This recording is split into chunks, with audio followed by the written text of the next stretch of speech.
Bienvenidos. Esto es Fuera de la Caja. Yo soy Macario Schettino y le agradezco mucho que me escuche en esta nueva emisión de Largo Aliento. Quedamos de platicar acerca de esta propuesta de Thomas Sowell, acerca de las dos visiones en las que él piensa. Se dividen las formas de entender a la sociedad, a los seres humanos y por consecuencia a la política.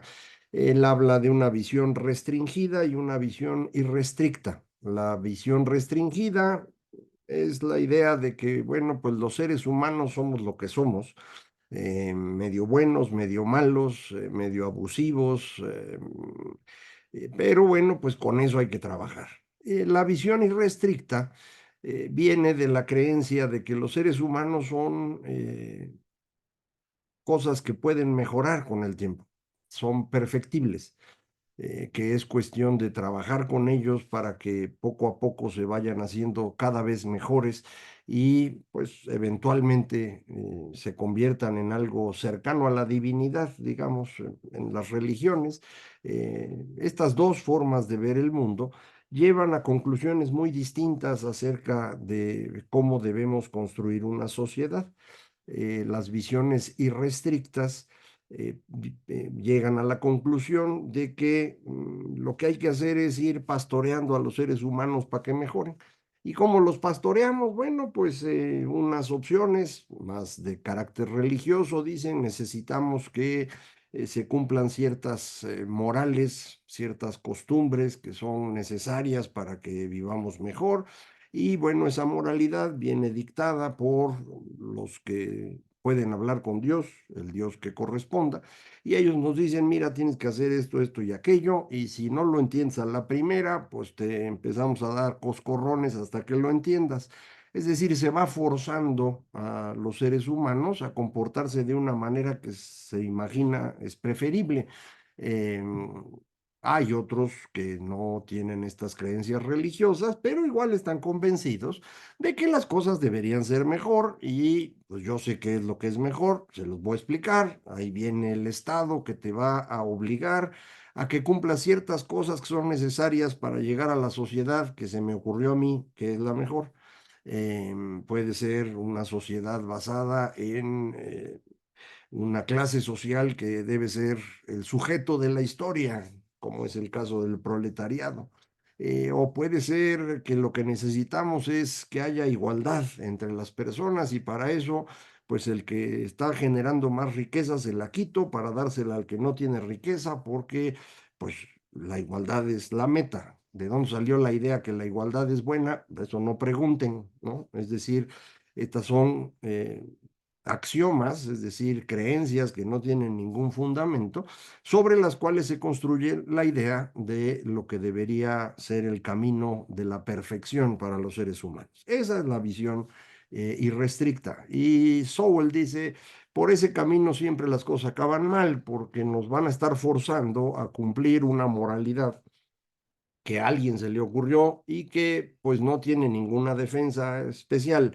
Ya platicamos en las dos emisiones anteriores cómo el plano sobre el cual podemos ubicar todas las visiones del mundo que hemos construido los seres humanos, todas nuestras formas de organización, corresponden a este doble dilema entre el individuo y la colectividad, en un eje y en el otro eje lo terrenal y lo trascendental. Cada puntito de ese plano va a corresponder a una moral distinta. Y en el fondo uno podría decir ninguna es superior a otra. De aquí ha surgido la idea de que todas las culturas son exactamente igual de buenas, así que ninguna debe imponerse a las otras porque todas son igual de buenas. Esto tampoco es totalmente cierto. Si usted recuerda cómo nos vamos moviendo en esos planos, este es un movimiento que podemos asociar al tamaño de las sociedades y al éxito económico de las sociedades. Y en tiempos más recientes lo podemos asociar a los derechos de las personas. Entonces, tampoco es que todas las moralidades sean exactamente igual de buenas. Si a usted le toca ser el que gobierna o el que está en la cúspide en cualquier sociedad, pues sí está todo dar, ¿no? Pero aquí el tema es que no podemos medir las cosas como si nosotros fuéramos a estar siempre en el mejor lugar posible. De hecho, este es un poco la idea de cómo ver la justicia en los últimos tiempos, la idea de que hay que hacerlo a través de un velo de ignorancia. Yo no sé en qué posición voy a estar en la sociedad, cuál sería la justicia que me gustaría que existiera en esa sociedad, si no sé cómo me va a tocar a mí. Es la idea de John Rawls en este libro que se llamó Una teoría de la justicia, que se volvió muy famoso porque permitía a la izquierda tener una visión de justicia que no estaba asociada a los grupos socialistas o comunistas, sino era más de corte liberal, y sin embargo les permitía defender ideas que para ellos son muy importantes, como este tema de la igualdad a la que me referí. No voy a entrar en ese libro hoy al detalle, pero bueno, lo menciono porque es un ejemplo que nos ayuda a entender cómo debemos imaginar los posibles arreglos sociales, no como si nos fuera a tocar a nosotros estar en la cúspide en todos ellos, sino pues como si fuéramos una persona normalita. Entonces, pues ya no todo es igual. Las distintas religiones que hemos ido construyendo en el tiempo nos han servido para ir ampliando el tamaño de la sociedad y en cada ocasión esto ha requerido ir transformando nuestra idea de Dios. ¿Recuerda usted cuando empieza esto hace muchos miles de años? No nos imaginábamos propiamente hablando a un Dios, o al menos así lo creemos, no lo podemos asegurar, no estábamos ahí y tampoco tenemos así escritos o cosas que nos permitan saberlo, pero todo parece indicar que es de esta manera. No había una idea propiamente hablando de Dios, hay la idea de un espacio diferente al nuestro, una dimensión trascendental, en donde pueden ocurrir ciertas cosas que no ocurren en la vida normal. Yo pienso que la mejor forma de entender cómo se construyó esto es suponer que esa dimensión adicional, esta dimensión trascendental, era el espacio donde podíamos hablar con otros animales que para nosotros eran determinantes en esa época, estoy hablando de hace 40.000 años. Luego logramos movernos a pensar que había alguien de nosotros que podía ubicarse allá de forma permanente. Eso es el punto en el cual empezamos la adoración de los antepasados. Eventualmente estos antepasados, que son los que nos permiten vivir en grupos más grandes, todos como descendientes reales o figurados de ese antepasado en particular, ese grupo, cuando se asocia con otros grupos, empieza a ser una ciudad. Una ciudad, para la época en la que estoy hablando, hace 9.000, 8.000 años, es un lugar donde viven 1.000 personas o 2.000 personas, no más que eso, ¿eh? Entonces eso da para 3 o 4 grandes familias con su antepasado que les permite a ellos al interior de la familia tener el asunto resuelto.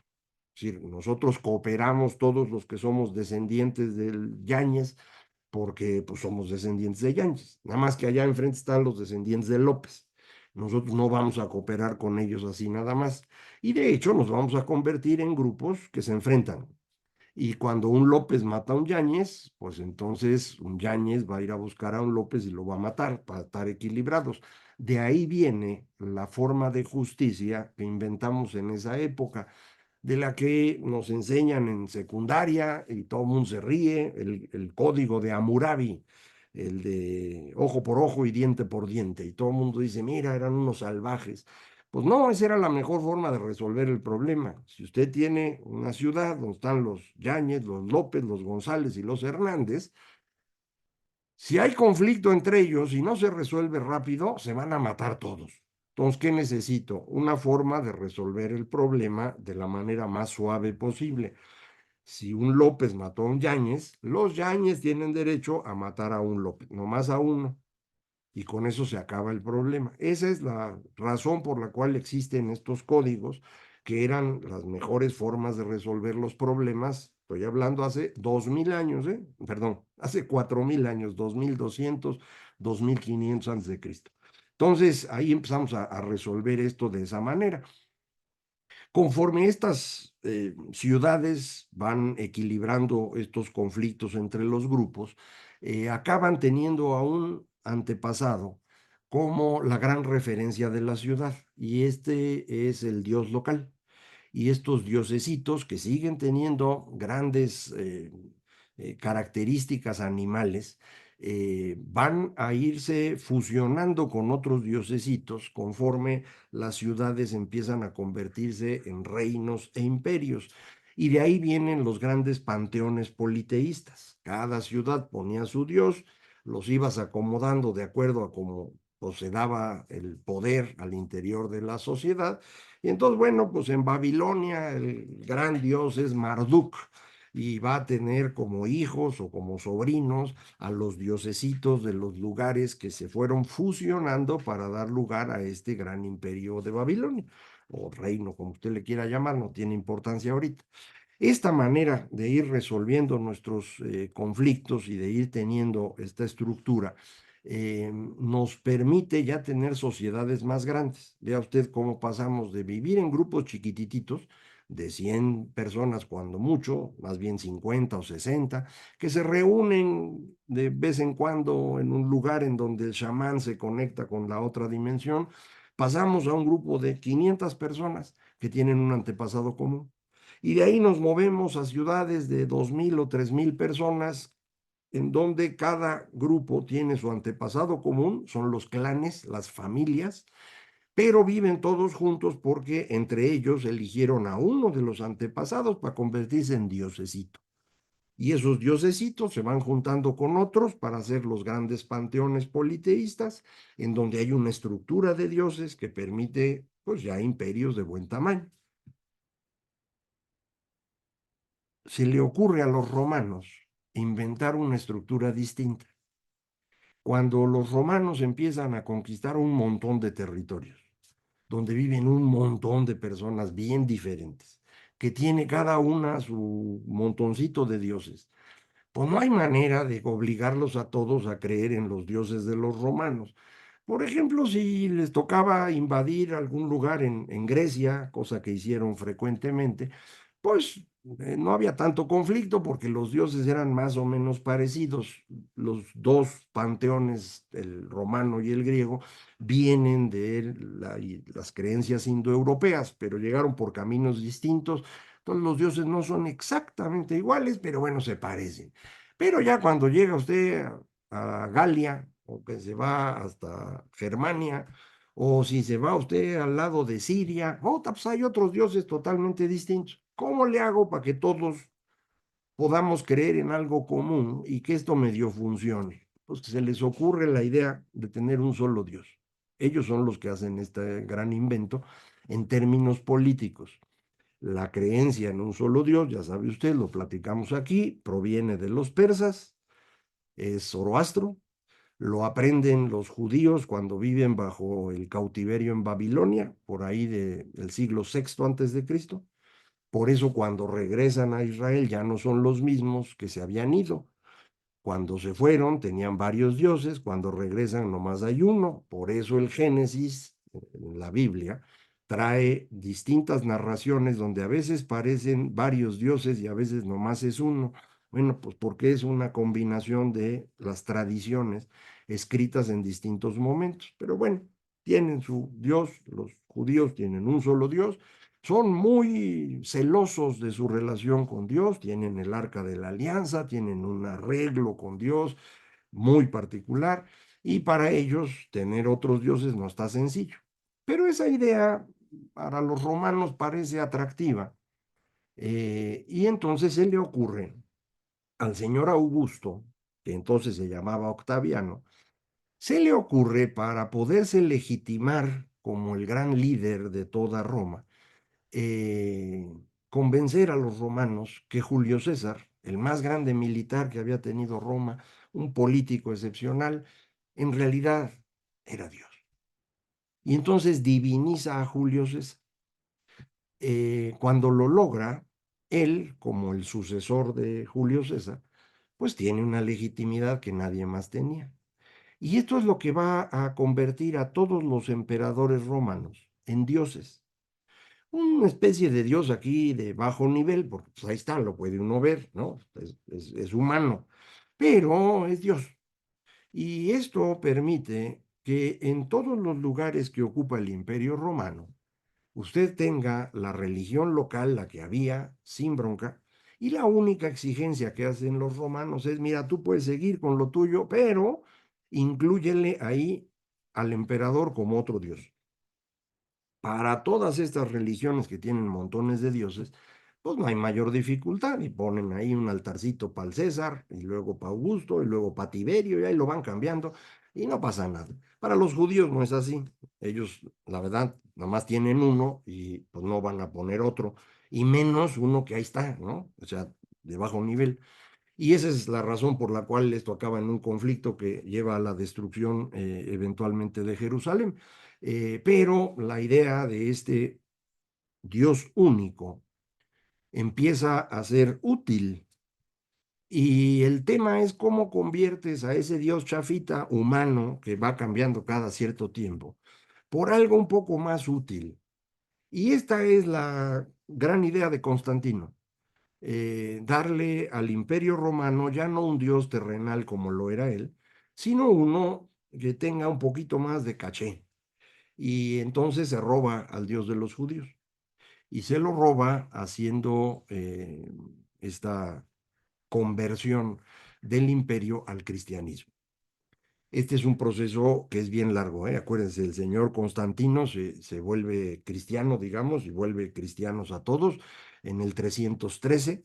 Se arma el irigote, cada pueblito tiene una diferente interpretación de qué cosa es Dios y qué cosa es Cristo, y etcétera. Entonces junta a todos para organizarse en un concilio que se llama el Concilio de Nicea en el 325. De ahí viene el credo, que es prácticamente idéntico al que se reza hoy en las iglesias católicas, es el mismo, ya tiene un buen rato, como puede ver, pero eso no significa que inmediatamente el catolicismo, cristianismo en ese momento, reemplaza por completo las creencias que hay. Es un proceso que va a tardar un buen rato. Yo creo que el momento en el cual podemos decir que el cristianismo ya es una religión monoteísta que además controla políticamente, es por ahí del año 600. Antes de eso están los padres de la iglesia, los primeros, los importantes, que si Agustín, Ambrosio, Gregorio Magno, que es el que por ahí del 600 ya consolida esto. Y es ahí donde empieza este proceso para ir perfeccionando a los que son cristianos en las creencias que tenemos de cuál debe ser la moral y demás. Y este proceso es el que va a transformar a Europa y después al todo Occidente en una forma bien diferente. Pero observe usted cómo este es un proceso que es muy, muy largo, en el cual las creencias van modificándose para permitir que podamos cooperar en grupos cada vez mayores.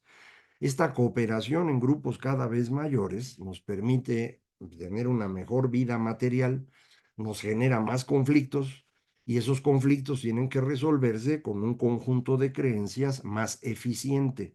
Y eso es lo que el monoteísmo da. Esa idea del monoteísmo es la que a Mahoma le parece una idea brillante y se la roba, y se la roba junto con prácticamente todas las creencias de la región. La región significa Siria, eh, Judea, Israel, y él crea su propia religión. No es igual, al cristianismo, eso lo sabe usted. Es una creencia, un conjunto de creencias mucho más cercano a cómo vivían en esa región en esa época.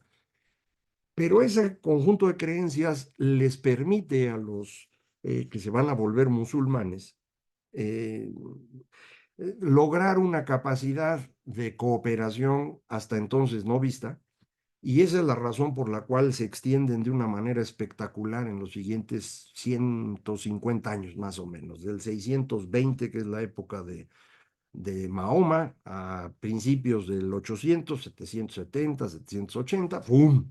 Ocupan un montón de terreno. Son dos visiones monoteístas que permiten tener estas inmensas construcciones sociales alrededor de la creencia en un solo Dios que tiene una estructura de seguidores que van a tener el control de cómo se deben hacer las cosas, y esto pues nos va a dar como resultado diferentes formas de gobierno a las que se habían vivido antes y que por su misma naturaleza van a ir generando un proceso evolutivo cultural diferente. Y eso es lo que nos va llevando hacia donde estamos hoy. Entonces, observe cómo esta necesidad de pensar en que el ser humano es perfectible, de irlo guiando a través de un conjunto de creencias, nos lleva a tener esta necesidad de construir creencias que permitan grupos cada vez mayores, y estos grupos grandotototes, para poder sobrevivir, van desarrollando actividades, construcciones organizacionales que poco a poco van a ir subvirtiendo las creencias que les dieron origen. Y esto es lo que nos va a llevar a la gran transformación de Occidente. Pero ya me extendí, así que le platico de eso en la próxima ocasión. Muchísimas gracias. Esto fue Fuera de la Caja.